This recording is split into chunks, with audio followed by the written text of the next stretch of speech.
বাচ্চাদের স্থূলতাটা কি? কি করে বুঝবো যে বাচ্চা এভারেজের চেয়ে বেশি স্থূল বা মোটা বা না নরমাল? তাহলে কি ওবেসিটিটা জেনেটিক? টুইনস যারা, হুম। একজন যদি ওবেজ হয় আচ্ছা। তাহলে আরেকজনের ওবেসিটির চান্স অনেক বেড়ে যায়। ওবেসিটি একটা ডেফিনিট রিস্ক।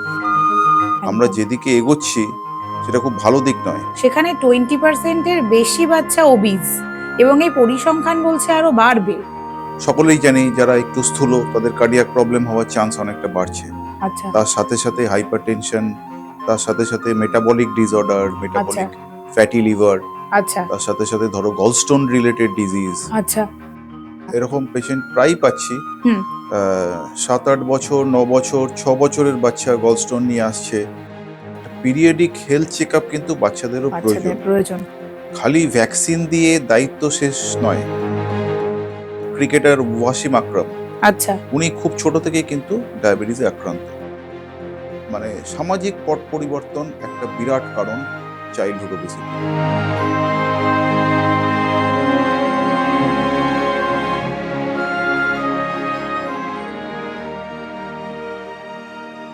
ওয়ার্ল্ড হেলথ অর্গানাইজেশনের তথ্য অনুযায়ী 5 বছরের কম বয়সী বাচ্চাদের মধ্যে প্রতি 3 জনে একজন চাইল্ড ওবেসিটির শিকার। Heart attack, mental stress, diabetes কেড়ে নিচ্ছে তাদের শৈশব।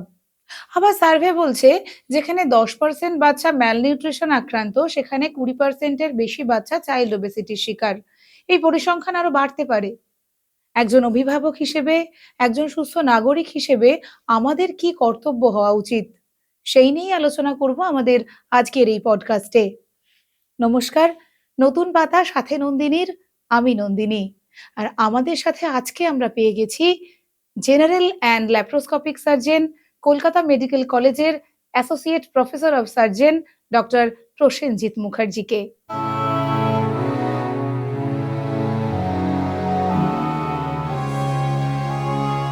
Thank you Prosenjit da, and welcome to Notun Pata সাথে নন্দিনী। থ্যাংক ইউ আমাকে ইনভাইট করার জন্য।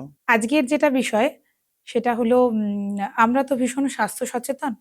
তো পেরেন্ট হিসেবে আমাদের বাচ্চাদের নিয়ে আমরা ভীষণ একটুখানি সচেতন। তো যেটা দেখা যাচ্ছে যে বাচ্চাদের মধ্যে স্থূলতাটা বড্ড বাড়ছে, মানে ওবেসিটি যেটা সেটা ভীষণ বাড়ছে। তো মানে অ্যাজ এ ডক্টর, তুমি এই ব্যাপারটাকে কি করে দেখবে?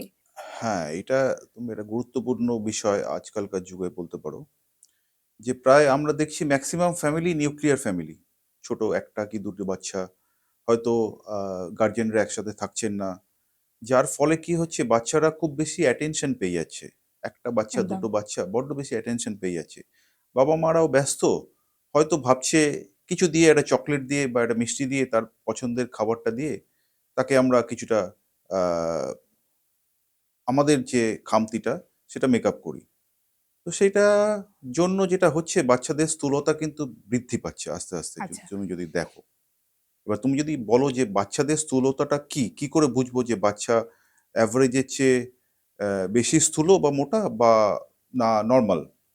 একদম। আমরা যদি ধরো সবচেয়ে যে ছোট বাচ্চা তাকে A ধরি, আর সবচেয়ে যে হেলদি বাচ্চা তাকে Z ধরি, আর সবচেয়ে যে রোগা শীর্ণকায় বাচ্চা তাকে যদি A ধরি, তাহলে A থেকে Z একটা বড় স্পেকট্রাম রেঞ্জ যদি আমরা আচ্ছা। ধরি।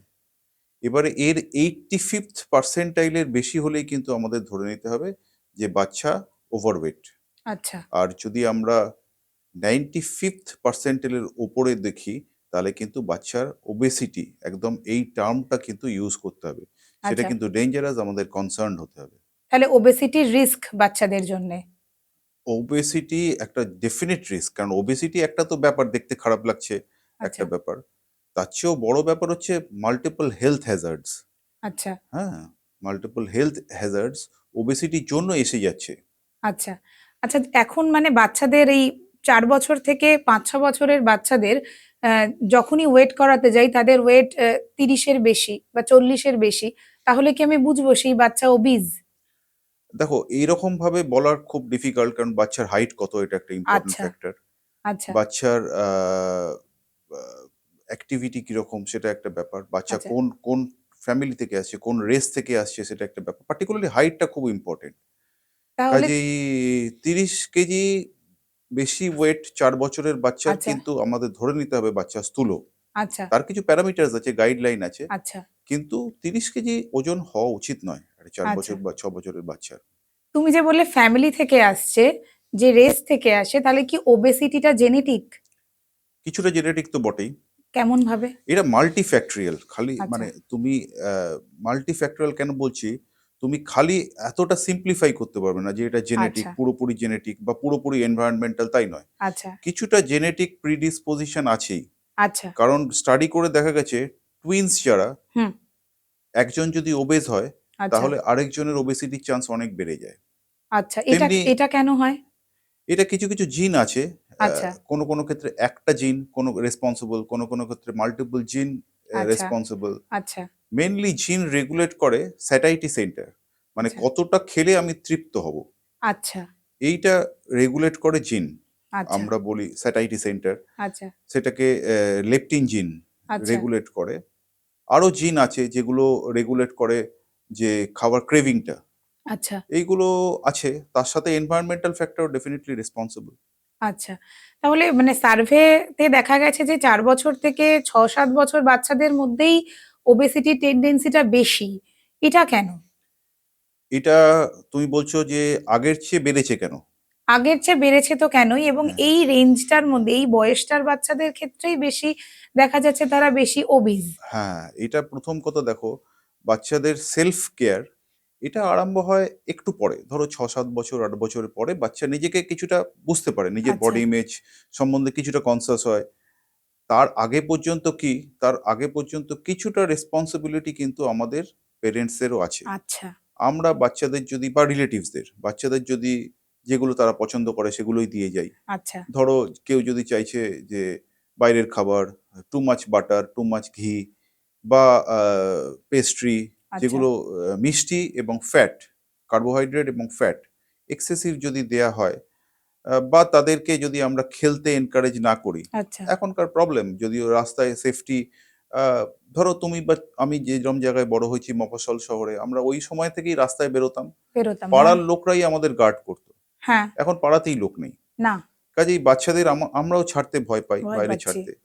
এবার বাচ্চা ঘরে বসে কি করবে? একদম, ন্যাচারালি সে আইডল বসে একটা গেম খেলবে, ভিডিও গেম খেলবে, মোবাইলে হোক বা টিভি স্ক্রিনে হোক, কম্পিউটারে হোক। মূলত এইটাই কারণ। টু মাচ অ্যাটেনশন, ছোট ফ্যামিলি আর লেস ফিজিক্যাল অ্যাক্টিভিটি। মূলত তুমি এখানে এগুলোই কারণ। মোবাইল স্ক্রিনের কথা বললে, তাহলে স্ক্রিনিং টাইমও তো ওবেসিটির জন্য অবভিয়াসলি দায়ী। একদম নিশ্চিতভাবে দায়ী। কিন্তু এটাকে অ্যাভয়েড করার জন্য যা, যা করা দরকার তাতে কিন্তু অভিভাবকদের যথেষ্ট গুরুত্ব আছে। যথেষ্ট গুরুত্ব আছে। সেই টাইমটা আমাদের দিতে হবে বাচ্চাদের। বা সমাজকে ওইভাবে তৈরি হতে হবে যে প্রত্যেকটা পাড়ায় একটা খেলার জায়গা থাকবে, একটা মাঠ থাকবে, যেখানে অ্যাডিকুয়েট সেফটি থাকবে বাচ্চাদের। সেইটা বোধহয় আগের চেয়ে নষ্ট হয়েছে। সেই হ্যাঁ, পরিবেশটা হারিয়ে যাচ্ছে। সম্ভবত সেটা আগের চেয়ে হারিয়ে হারিয়ে যাচ্ছে। যাচ্ছে। এই যে সামাজিক পট পরিবর্তন যেটা, মানে আমাদের লাইফস্টাইলটাই বোধহয় চেঞ্জ হয়ে গেছে, যে উইকেন্ডসে গিয়ে পার্টি, মানে তারপর বাচ্চারা রেস্টুরেন্টে বেশি যাচ্ছে, জোম্যাটো সুইগি হয়ে গিয়ে এই ফাস্ট ফুড গুলো ইজিলি অ্যাভেলেবেল হয়ে গেছে। ঠিকই তো বলেছো।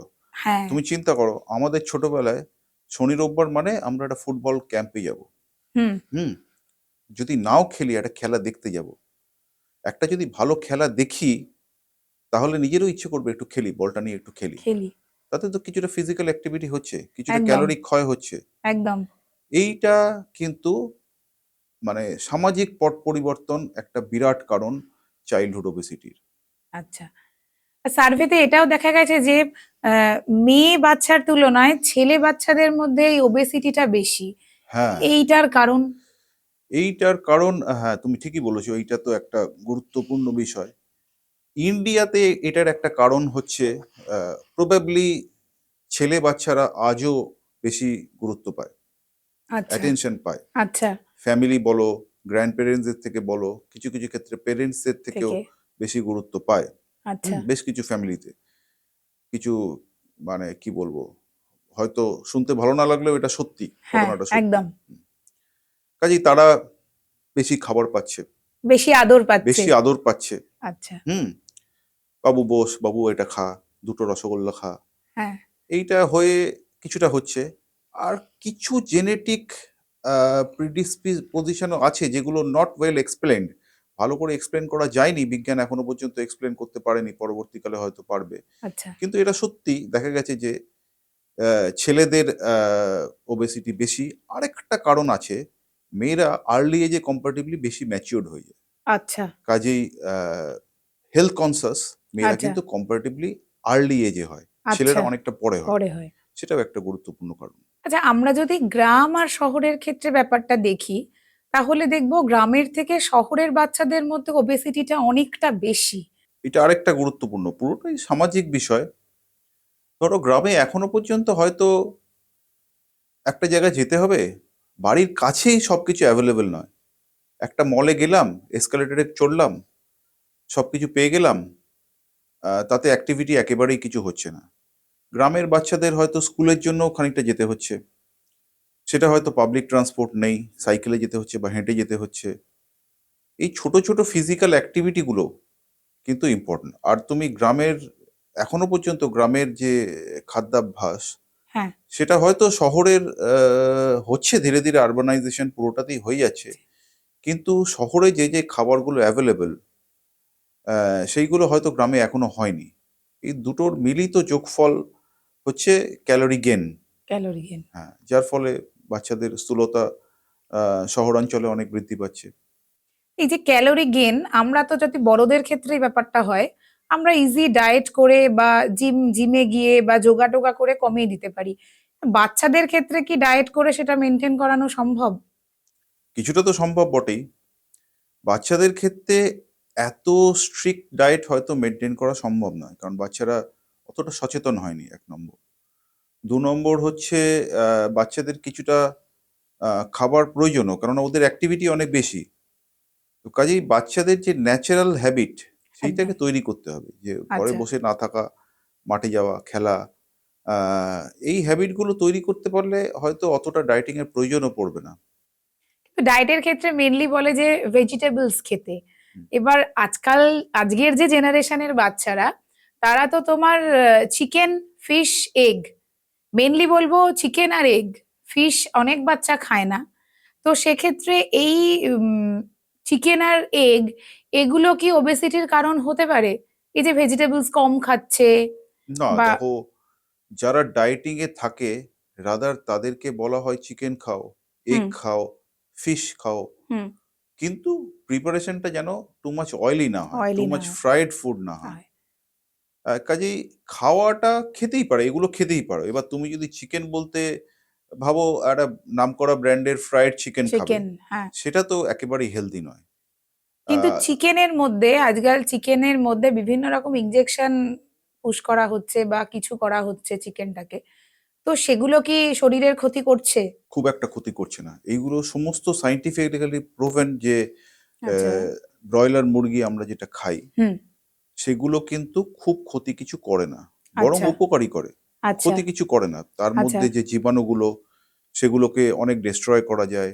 আচ্ছা, যে যে মানে গ্রোথ, যে গ্রোথ হরমোন যেগুলো দেয়া হয়, একদম। সেগুলো কিন্তু হিউম্যানকে এফেক্ট করে না। কোনো সায়েন্টিফিক প্রুফ নেই এগুলোর। আচ্ছা, এগুলো আমরা ধরে নিই যে ইনজেকশন দেয়া হচ্ছে।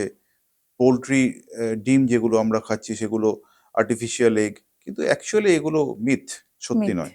এগুলো সত্যি নয়। না। তাহলে এবার বাচ্চাদের তো ভেজিটেবলস খাওয়ানোটা মায়েদের সাথে একটা মানে ভীষণ যুদ্ধ করতে হয় এক কথায় বাচ্চার সঙ্গে। তো সেই ব্যাপারটা কি করে মানে সামলাবে কি করে মায়েরা? এটা একটা বড় প্রশ্ন, কিভাবে সামলাবে? হয়তো এমন কিছু বানিয়ে দিতে হবে যেটা টেস্টি। আর সেকেন্ড অপশন না রাখতে পারলে আমার মনে হয় কোনো ক্ষেত্রে বেটার হবে। এই পটলের তরকারি হলো আজকে, খেলো না।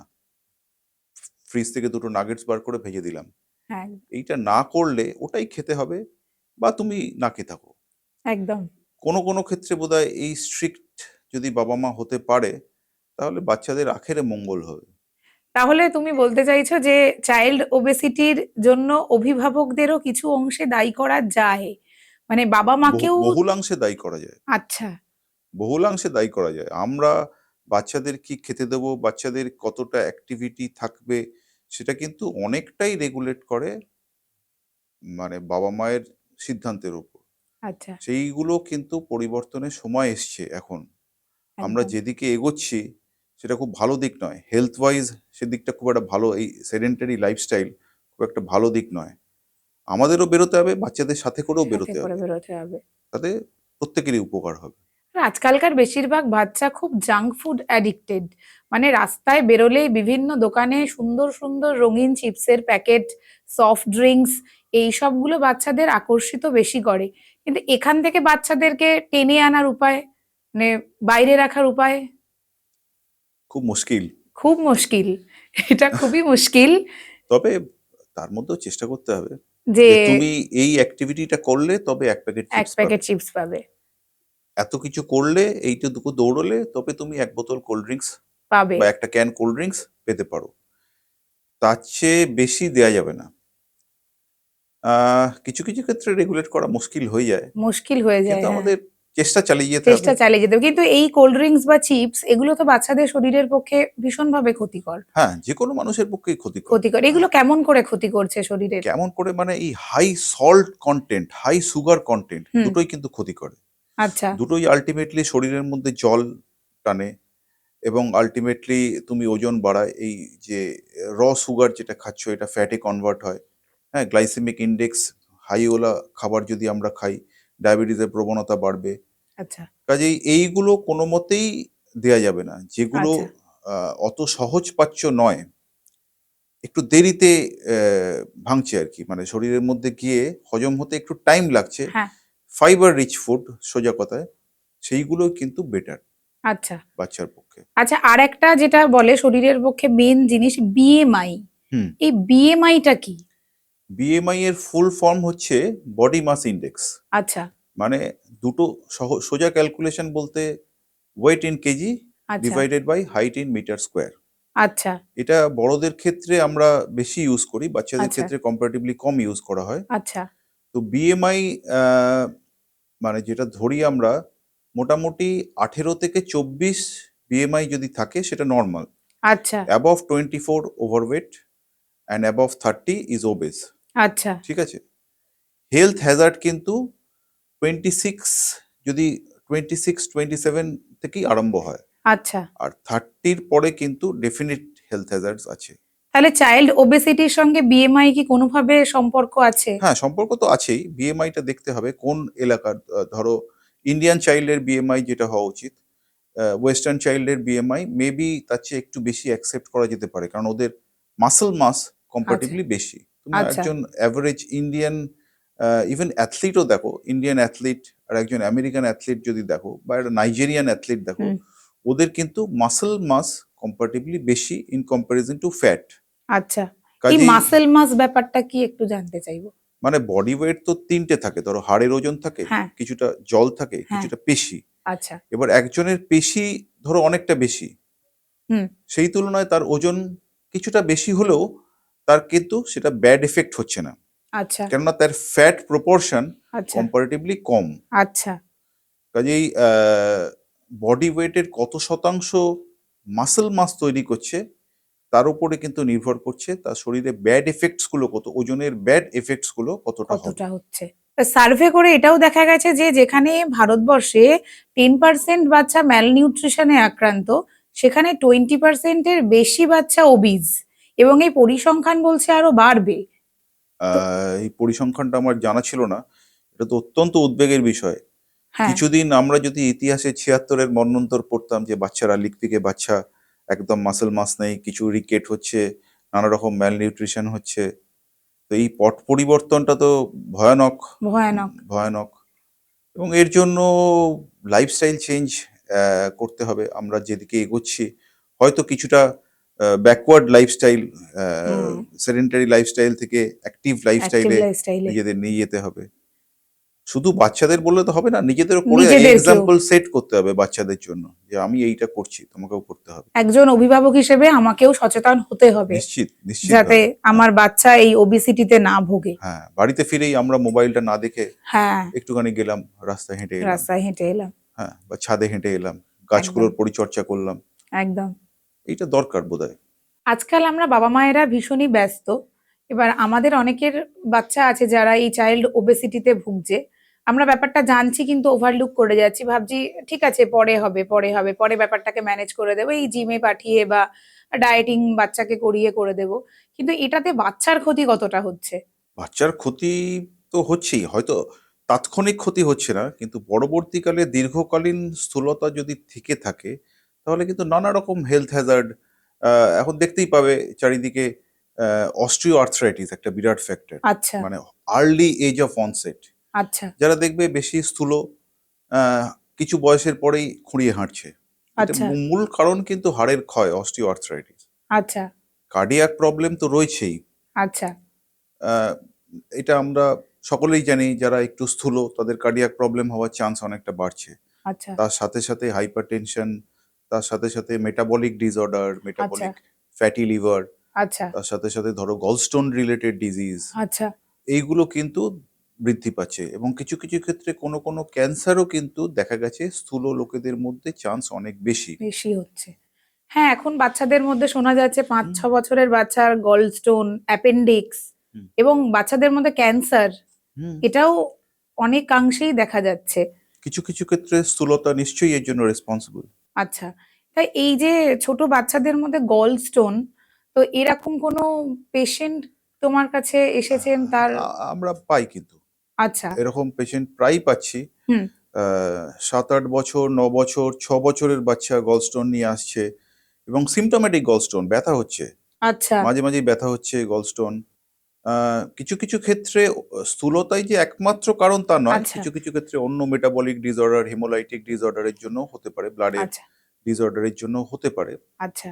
কিন্তু স্থূলতা নিশ্চয়ই একটা কারণ। আচ্ছা। রিসেন্ট কলকাতার একটি নামি স্কুলে একটি ঘটনা ঘটলো। একটি বাচ্চা ফিল্ডে খেলতে খেলতে বাচ্চাটি পড়ে গেল এবং একটা বড় মিসহ্যাপও ঘটে গেল। একটা পিরিয়ডিক হেলথ চেক আপ কিন্তু বাচ্চাদেরও বাচ্চাদের প্রয়োজন। প্রয়োজন। খালি ভ্যাকসিন দিয়ে দায়িত্ব শেষ নয়, আচ্ছা। বাবা মার দায়িত্ব শেষ নয়। একটা হেলথ চেক আপ কিন্তু দরকার, তার কোনো pre existing congenital heart disease আছে কিনা, আচ্ছা। বা অন্য কোনো ডিজিজ আছে কিনা, সেটা কিন্তু দেখা প্রয়োজন। এবং ছোট ছোট এলিমেন্টস, বাচ্চা যদি বলে আমার দোতলায় উঠতে গিয়ে আমি হাঁপিয়ে হাঁপিয়ে পড়ছি, পড়ছি। তাহলে বাবা মার উচিত সেটাকে ইগনোর না করে মেডিকেল অ্যাটেনশন দেওয়া, মেডিকেল অ্যাটেনশন দেওয়া। ডাক্তারকে দেখানো, হসপিটালে নিয়ে যাওয়া, হুম। প্রপার চেক আপ করা। কিন্তু এই যে ভ্যাকসিনেশন, আমরা বাবা মায়েরা একদম নিয়ম করে বাচ্চাদের ভ্যাকসিনেশনটা করাই, এটার কি কোনো সাইড এফেক্টস হচ্ছে? পজিটিভ সাইড এফেক্ট, আচ্ছা। ইনফেক্টিভ ডিজিজ কিন্তু আমাদের দিনে দিনে কমছে, আচ্ছা। আস্তে আস্তে কমছে। নতুন হুম। ভাইরাস হয়তো আসছে, হুম। ভাইরাসটাও লড়ছে, ভ্যাকসিনের এগেনস্টে লড়ছে, মেডিকেল আচ্ছা। সায়েন্সের এগেনস্টে লড়ছে। করছি। তাতে নতুন ভাইরাস হয়তো আসছে, হুম। কিন্তু কনভেনশনাল যে রোগ, ইনফেক্টিভ ডিজিজেস, তা কিন্তু আগের চেয়ে অনেক কমেছে। আচ্ছা। মানুষের গড় আয়ু বৃদ্ধি power one of the major reason হচ্ছে ভ্যাকসিনেশন। আচ্ছা। বাচ্চাদের এবং বড়দের, কিছু কিছু ক্ষেত্রে বড়দেরও ভ্যাকসিনেশন কিন্তু পজিটিভ হেলথ এফেক্ট দিচ্ছে। অনেক বাচ্চাদের মধ্যে শোনা যায় সুগার, হাই সুগার বাচ্চাটির, এবং সেক্ষেত্রে ইনসুলিন অনেক সময় তারা নিচ্ছে, বা এই সুগারের যে মেডিসিন গুলো নিচ্ছে, এগুলো কি তাদের গিয়ে ভবিষ্যতে কোনো রকম সাইড এফেক্টস হচ্ছে তাদের শরীরে? দেখো, যদি বাচ্চাদের ডায়াবেটিস ইউজুয়ালি টাইপ 1 ডায়াবেটিস, আচ্ছা। আমি যদি বলি ধরো স্বামী বিবেকানন্দের কিন্তু টাইপ 1 ডায়াবেটিস ছিল। উনি খুব আর্লি এজে আমাদের ছেড়ে চলে গেছেন, আমাদের দুর্ভাগ্য। আচ্ছা। সেই রকম কিন্তু বাচ্চাদের ডায়াবেটিস এখন অনেক ডিটেক্টেড হচ্ছে, আগেও ছিল, আচ্ছা। কিন্তু এখন ডিটেক্টেড হচ্ছে। শুধুমাত্র ওবেসিটি এর কারণ তা নয়। আচ্ছা। তবে বাচ্চাদের ডায়াবেটিস হলে মূলত কিন্তু ইনসুলিনই চিকিৎসা, মানে মূল চিকিৎসা কিন্তু ইনসুলিন। আচ্ছা। ওষুধে, ওরাল মেডিসিনসে আচ্ছা। কিন্তু কাজ হবে না। আচ্ছা। সেক্ষেত্রে আরো নতুন নতুন বৈজ্ঞানিক গবেষণা চলছে, বৈজ্ঞানিক গবেষণাগুলো চলছে। কিন্তু এখনো পর্যন্ত যা ট্রেন্ড, তাতে ইনসুলিন মূল ট্রিটমেন্ট। তা সেই ইনসুলিনের কোনো সাইড এফেক্টস না নেই? না না, অ্যাজ সাচ ইনসুলিনের কোনো সাইড এফেক্ট নেই। দীর্ঘদিন ইনসুলিন নিতে নিতে যেটা হয়, ইনসুলিন রেজিস্ট্যান্স হয়। আচ্ছা। হ্যাঁ, ওবেসিটি একটা ফ্যাক্টর, কারণ ওবেস যারা একটু স্থূল, হুম। তাদের মধ্যে ইনসুলিন রেজিস্ট্যান্স কিন্তু অনেক বেশি। আচ্ছা। মানে একটা কম্পারেটিভলি লিন অ্যান্ড থিন বাচ্চার যেরকম যতটা ডোজ ইনসুলিন লাগবে, সেই তুলনায় কিন্তু একটা ফ্যাটি বাচ্চার বা ফ্যাটি ইন্ডিভিজুয়ালের কিন্তু ইনসুলিনের ডোজটা একটু বেশি লাগবে বেশি লাগবে। রেজিস্ট্যান্সের জন্য। আচ্ছা, তা এই যে মানে একটি বাচ্চার যে সুগার, এটা কি তার কমে যাওয়ার সম্ভাবনা আছে ভবিষ্যতে? মানে সে বড় হবে, বড় হওয়ার সঙ্গে সঙ্গে কি এটা কমে যাবে? কমে যাওয়ার সম্ভাবনা কিন্তু নেই। আচ্ছা, রেগুলার চেক আপ করতে হবে। তোমাকে যদি বলি, ধরো ক্রিকেটার ওয়াসিম আকরাম, আচ্ছা, উনি খুব ছোট থেকেই কিন্তু ডায়াবেটিসে আক্রান্ত। আচ্ছা, এর পরেও কিন্তু উনি পৃথিবীকে নাড়িয়ে দিয়েছেন তার বোলিং এর মাধ্যমে। একদম। কাজেই ডায়াবেটিস হয়ে গেল মানে সে পঙ্গু তা নয়। আচ্ছা, ডায়াবেটিস নিয়েই সবকিছু করা যেতে পারে, আচ্ছা, কিন্তু টাইম টু টাইম ইনসুলিন নিতে হবে। তাকে নলেজেবল হতে হবে অ্যাবাউট আচ্ছা, ডায়াবেটিস, অ্যাবাউট ইনসুলিন ইনটেক, আচ্ছা, কতটা অ্যাক্টিভিটি করলে কতটা ইনসুলিন নিতে হবে। যেদিন আচ্ছা। অ্যাক্টিভিটি একটু কম, সেদিন হয়তো ইনসুলিনের ডোজটা একটু কম নিলেন। কাজেই তাকে এডুকেটেড হতে হবে প্রপারলি। আর এই যে মানে বাচ্চাদের মধ্যে সুগার বা তোমার কার্ডিয়াক অ্যারেস্ট বা এই ক্যান্সার, এগুলো বুঝবো কি করে? আমি একজন অভিভাবক হিসেবে এগুলো বুঝবো কি করে? হ্যাঁ, বুঝবো মানে কিছু একদম কোনো সাইনস অ্যান্ড সিম্পটমস দেবে না, সোজা একটা ম্যাসিভ কিছু হয়ে গেল, এটা সম্ভাবনা কম। ছোট ছোট লক্ষণ কিন্তু একটা বড় রোগের আগে থেকে দেয়।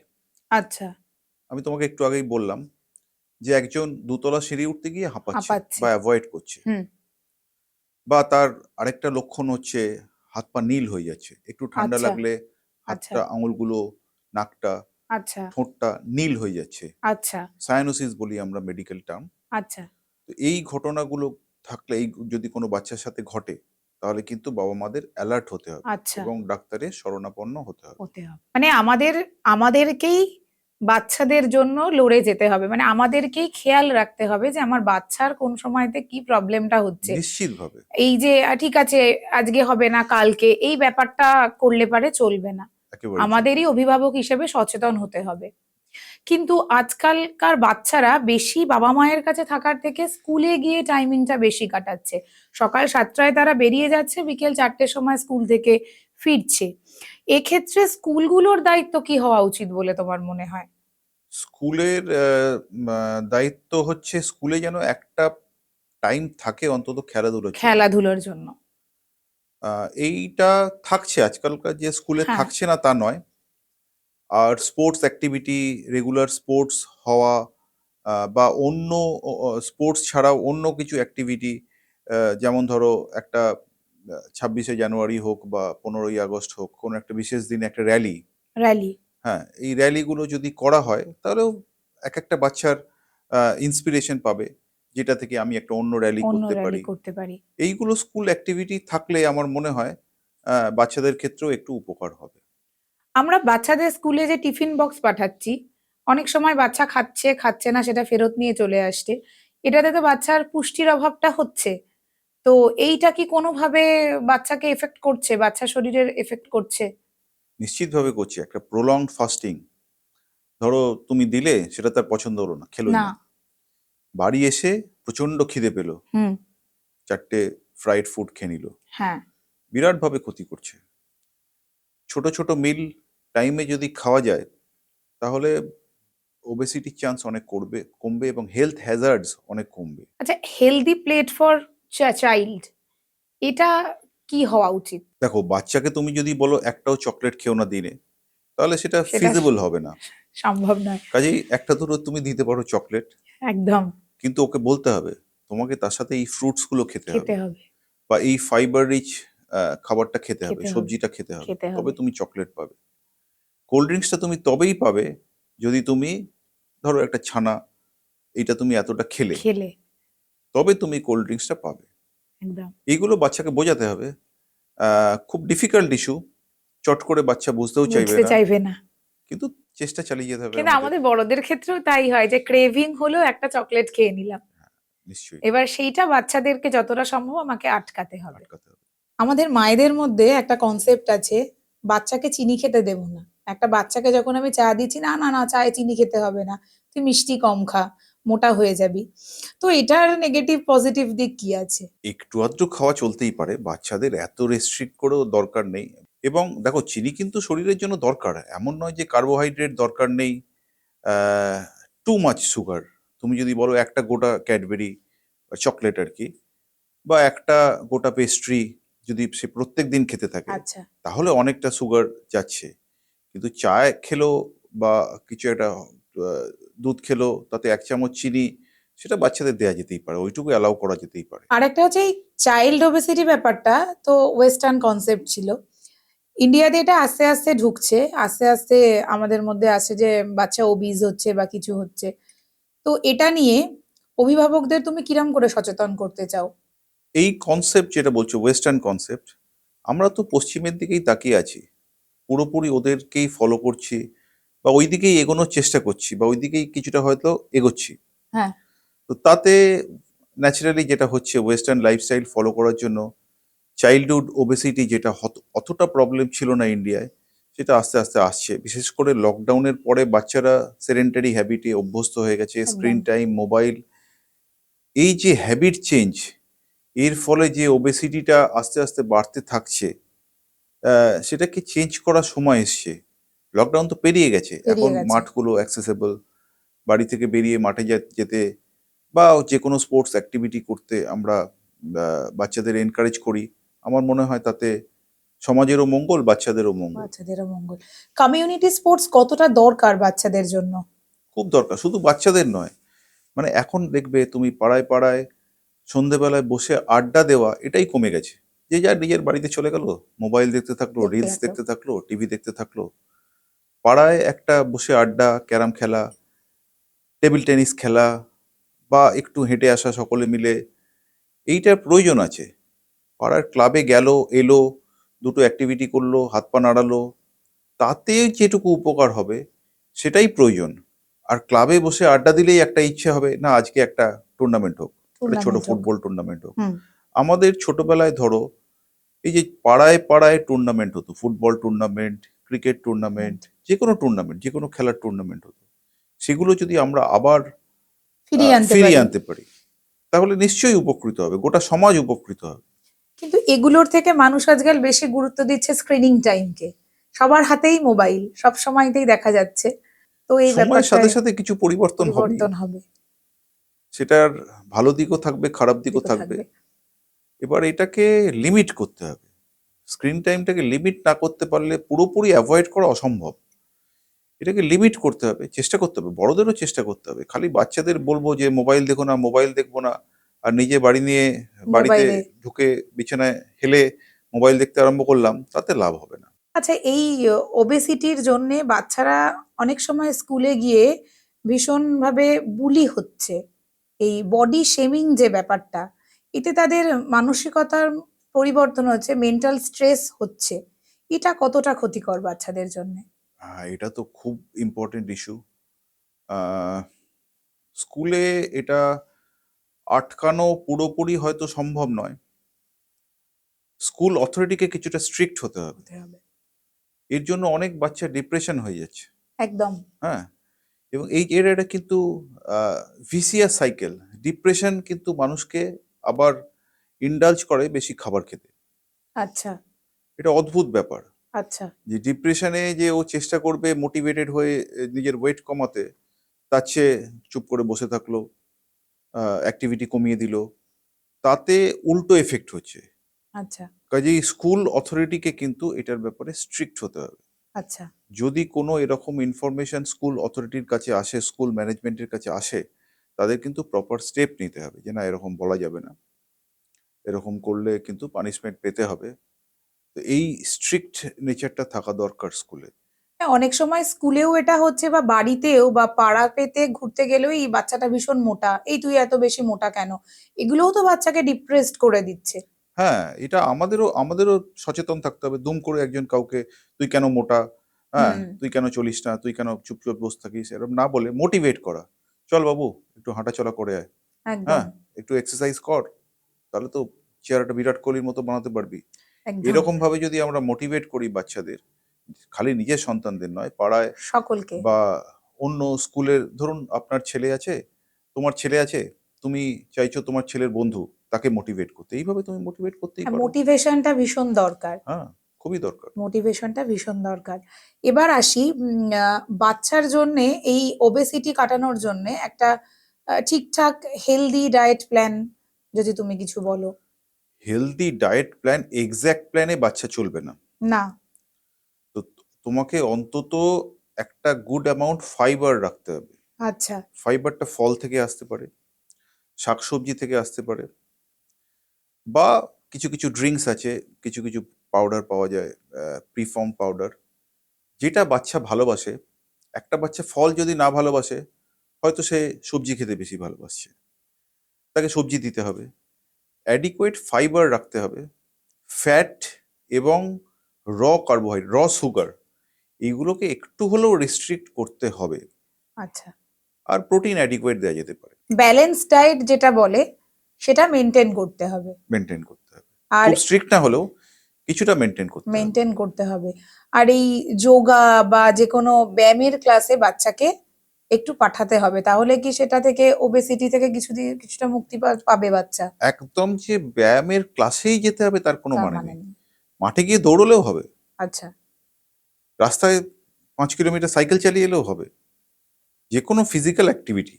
কিন্তু সেই সময়টাই তো বাচ্চাদের কাছে আজকাল নেই। খুবই মুশকিল, খুবই মুশকিল, মানে তার তারা মধ্যে সকাল বার করতে থেকে হবে।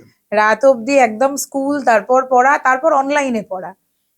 আগে আমরা যেতাম পড়াশুনো মানে করতে যেতাম, টিচারের বাড়িতে যেতাম, কিন্তু এখন সেটাও অনলাইন করে দেওয়া হয়েছে। তার মধ্যে চেষ্টা করতে হবে যতটা চেষ্টা করা করতে যায়, হবে। কিছুটা অ্যাক্টিভিটি পড়তে নিয়ে যেতে হবে।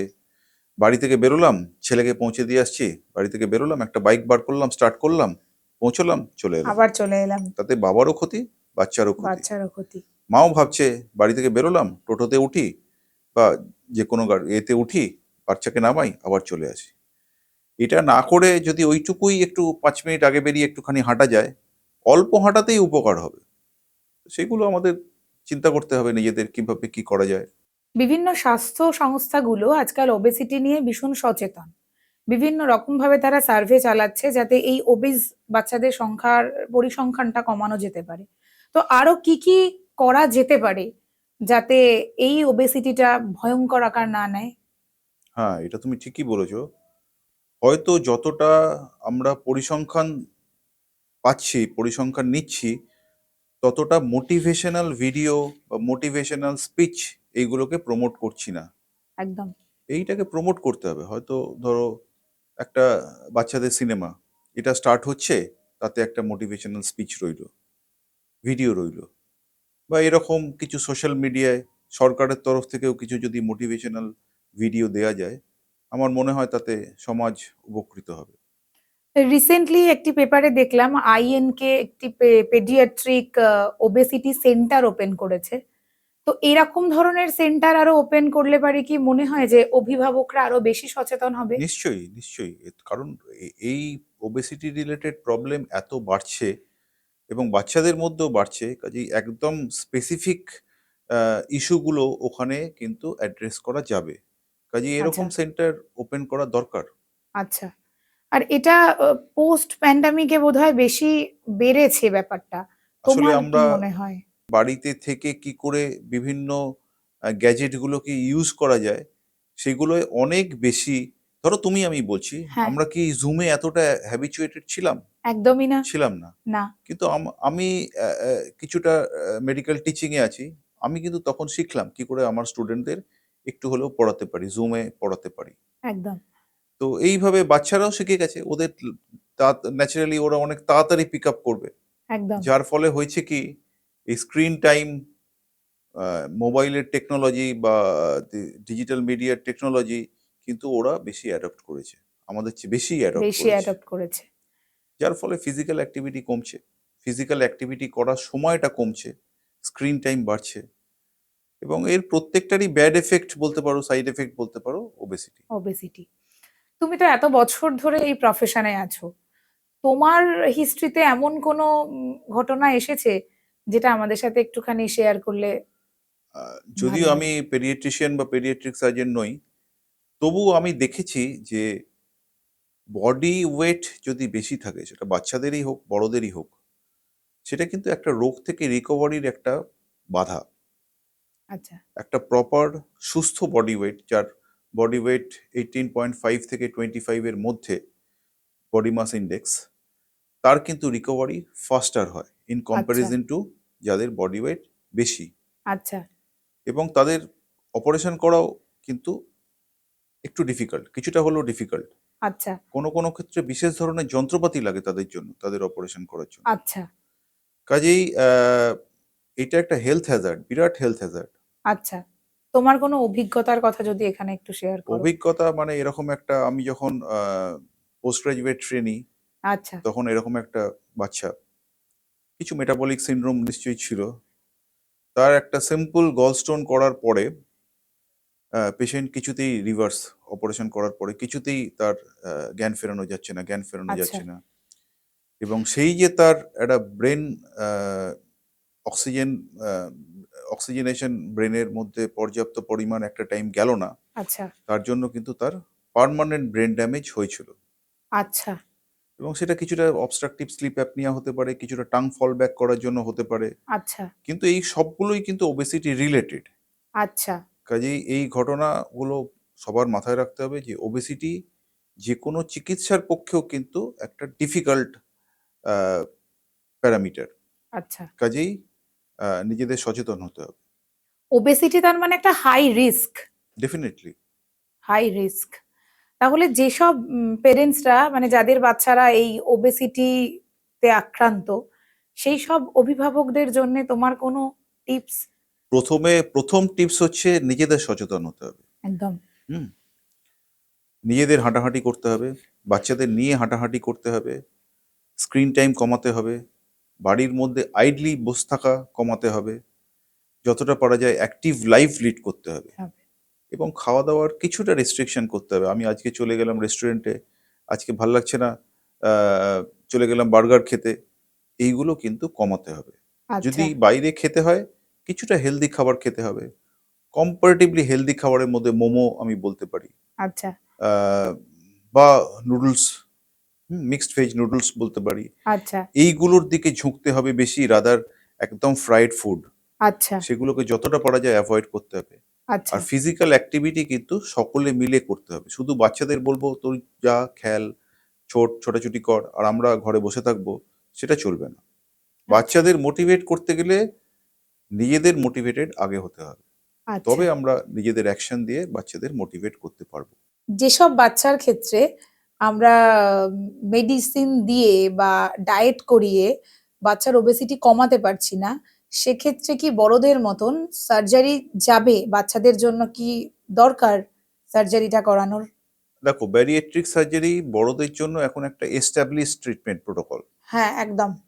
কিন্তু বাচ্চাদের ক্ষেত্রে এখনো পর্যন্ত এটা ওয়েল এস্টাবলিশড নয়। কিছু কিছু ক্ষেত্রে আহ, উম, হয়তো কিছু বাচ্চা উপকৃত হতে পারে এন্ডোস্কোপিক ম্যানুভার, স্টমাকের ভলিউমটাকে একটু ছোট করে দিয়ে আচ্ছা, যাতে কম খাবার খেতে পারে। আচ্ছা, কিছু কিছু ক্ষেত্রে এক্সপেরিমেন্টালি ট্রাই করা হচ্ছে। আচ্ছা। কিন্তু প্রপার বেরিয়েট্রিক সার্জারি যদি বলো, সেটা কিন্তু বাচ্চাদের জন্য এখনো ওয়েল এস্টাবলিশড নয়। এর অনেক সাইড এফেক্টস আছে। অনেক সাইড এফেক্ট আছে। আচ্ছা, বাচ্চার গ্রোথ কমপ্লিট না হওয়া অবধি ইভেন ব্রেন ডেভেলপমেন্টও হ্যাম্পার্ড হতে পারে। আচ্ছা, কাজেই বাচ্চাদের জন্য বেরিয়েট্রিক সার্জারি কোনো অপশন নয়। যেটা অপশন হচ্ছে একটা ইনফ্লেটেবল বেলুন অনেক সময় স্টমাকের মধ্যে প্রবেশ করিয়ে দেওয়া হয়, আচ্ছা, যেটা বাইরে থেকে ইনফ্লেট করানো সম্ভব। আচ্ছা, তো ইনফ্লেট করলে অবভিয়াসলি কি হলো, স্টমাকের ভলিউমটা কিছুটা কমে গেল। আচ্ছা, সেক্ষেত্রে বাচ্চা কম খেয়ে তার মনে হবে যে আমি ফুল। আচ্ছা, এইটা কিছু কিছু ক্ষেত্রে এখন করা হচ্ছে, আচ্ছা। কিন্তু ওভারঅল বেরিয়েট্রিক সার্জারি বাচ্চাদের জন্য কিন্তু এখনো পর্যন্ত সেইভাবে এস্টাবলিশড হয়নি। আর একটা কথা, যেসব বাচ্চা ছোটবেলা থেকে ওবিজ, এরা আস্তে আস্তে যখন বড় হবে, তাদের কি মানে রোগের সম্ভাবনাটা অনেকটা বেড়ে যাবে? ওবেসিটি যেমন রিভার্সেবল, আচ্ছা, তেমনি এই সম্ভাবনাগুলোও কিন্তু রিভার্সেবল। আচ্ছা, কাজে ওবেসিটিকে যদি রিভার্ট করা যায়, ওবেসিটি রিলেটেড যে ডিজিজগুলো, আচ্ছা, সেগুলোও কিন্তু অনেক ক্ষেত্রে কমে যাবে, আচ্ছা, স্পেশালি ডায়াবেটিস। আচ্ছা, বহুলাংশে দেখা গেছে যারা প্রি ডায়াবেটিক ওবিজ, তারা একেবারে নর্মাল রেঞ্জে, গ্লাইসেমিক রেঞ্জে চলে গেল। আচ্ছা, হাইপার টেনশন আচ্ছা, অনেক ক্ষেত্রে কমে যায়। আচ্ছা, কাজেই ওবেসিটিকে কমিয়ে ফেলতে পারলে রোগগুলোও কিন্তু অনেকাংশে কমে যাবে। আচ্ছা। এখন খুব মানে হার্ট অ্যাটাকের সম্ভাবনাটা আমরা দেখতে পাচ্ছি, শুনতেও পাই বিভিন্ন নিউজ চ্যানেলগুলোতে। সেক্ষেত্রে আমরা অনেক সময় বাড়িতে আলোচনা করি, ওই ছেলেটা ছোটবেলায় না অনেক মোটা ছিল, তাই জন্য গিয়ে তার বড় অবস্থাতেও ভীষণ মোটা, তাই তার হার্ট অ্যাটাকের সম্ভাবনাটা অতিরিক্ত বেশি হয়েছে। এইটা কি ঠিক? এটা ঠিক। Obesity is a risk factor for myocardial disease, myocardial infarction, heart আচ্ছা, অ্যাটাক হওয়ার সম্ভাবনা কিন্তু ওবেসিটি বাড়িয়ে দেয়। আচ্ছা, কাজেই আমাদের খেয়াল করতে হবে, যতটা পারা যায় নিজেকে সচেতন হতে হবে। আচ্ছা। আমরা অভিভাবকরা যারা এই চাইল্ড ওবেসিটি নিয়ে ভীষণ চিন্তিত বা যাদের বাচ্চা ভীষণ ছোট, তাদের তো সবসময়তে হসপিটাল বা নার্সিং হোমে নিয়ে যাওয়া সম্ভব হয় না, অনেক সময় দূরত্বের জন্য হয় না বা বাবা মারা কাজে থাকে, চাকরি করার ক্ষেত্রে হয় না। তো সেক্ষেত্রে অভিভাবকদের জন্যে কিছু টিপস, যাতে সেগুলো তারা বাড়িতে মেনটেন করে বাচ্চাকে এই ব্যাপারটা থেকে দূরে রাখতে পারে। প্রথম কথা, বাচ্চাদের মোটিভেট করতে গেলে নিজেদের অ্যাক্টিভিটি বদলাতে হবে। একদম।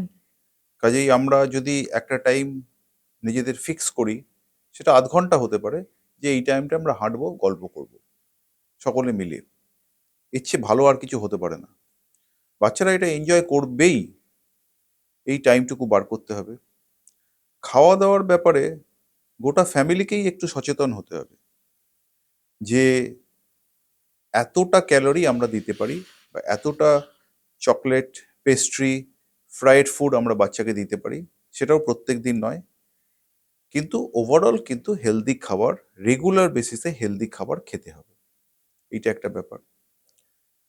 আর ২ হচ্ছে, ৩ নম্বর যেটা আমি বলতে পারি একটা হচ্ছে, সেটা বাচ্চাকে পড়তে যাওয়া, স্কুল যাওয়া, তাতে যদি কিছুটা অন্তত হেঁটে যাওয়া যায়, একদম। সেটা কিন্তু প্রত্যেকের পক্ষেই উপকার। টিউশন যাচ্ছে বাচ্চা বা খেলতেই যাচ্ছে, যাওয়ার সময়টা যদি হেঁটে যায় বা সাইকেলে যায়, সাইকেলে যায়। তাহলে তার কিছুটা কায়িক পরিশ্রম হবে, কিছুটা ক্যালোরি ক্ষয় হবে। সকলের জন্য উপকার, বাবা মার জন্য, অভিভাবকদের জন্য উপকার, বাচ্চার জন্য উপকার। যদি এটা করা যায়, তাহলে আমার মনে হয় সবাই উপকৃত হবে। অসংখ্য ধন্যবাদ প্রসেনজিৎ দা, তোমাকে আজকে পেলাম, অনেক কিছু জানলাম তোমার কাছ থেকে। অ্যাজ এ পেরেন্ট আমি তো অবশ্যই সেগুলো মেনে চলার চেষ্টা করব। আমার দর্শক বন্ধুদের কাছেও অনুরোধ যে যারা এই চাইল্ড ওবেসিটি সমস্যা নিয়ে খুব উদ্বিগ্ন, তারাও এই এপিসোডটা দেখবেন এবং আশা করি এই যে টিপসগুলো আমরা পেলাম সেগুলো মেনে চলার চেষ্টা করবেন। এছাড়াও আপনাদের যদি কোনো অবজারভেশন থাকে তাহলে আমাদের কমেন্ট বক্সে অবশ্যই জানাবেন, আমরা চেষ্টা করব সেগুলোর যথাযথ উত্তর দিতে। আবারও একবার তোমাকে অসংখ্য ধন্যবাদ, এতটা সময় জুড়ে আমাদের সাথে থাকলে, বিভিন্ন রকম টিপস আমাদের সাথে শেয়ার করলে। অসংখ্য ধন্যবাদ। ধন্যবাদ নন্দিনী, খুব ভালো লাগলো এখানে এসে। অসংখ্য ধন্যবাদ সম্পূর্ণ এপিসোডটায় সাথে থাকার জন্যে। আপনাদের যদি কোনো অবজারভেশন থাকে আমাদের নিশ্চয়ই কমেন্ট বক্সে জানান। আর আপনার কোনো প্রিয় মানুষের সঙ্গে শেয়ার করে নিন আমাদের এই এপিসোডটি। সঙ্গে থাকুন, সাথে থাকুন এবং সাবস্ক্রাইব করুন নতুন পাতা সাথে নন্দিনী, যেখানে প্রতিটি গল্প একটি নতুন পাতার শুরু।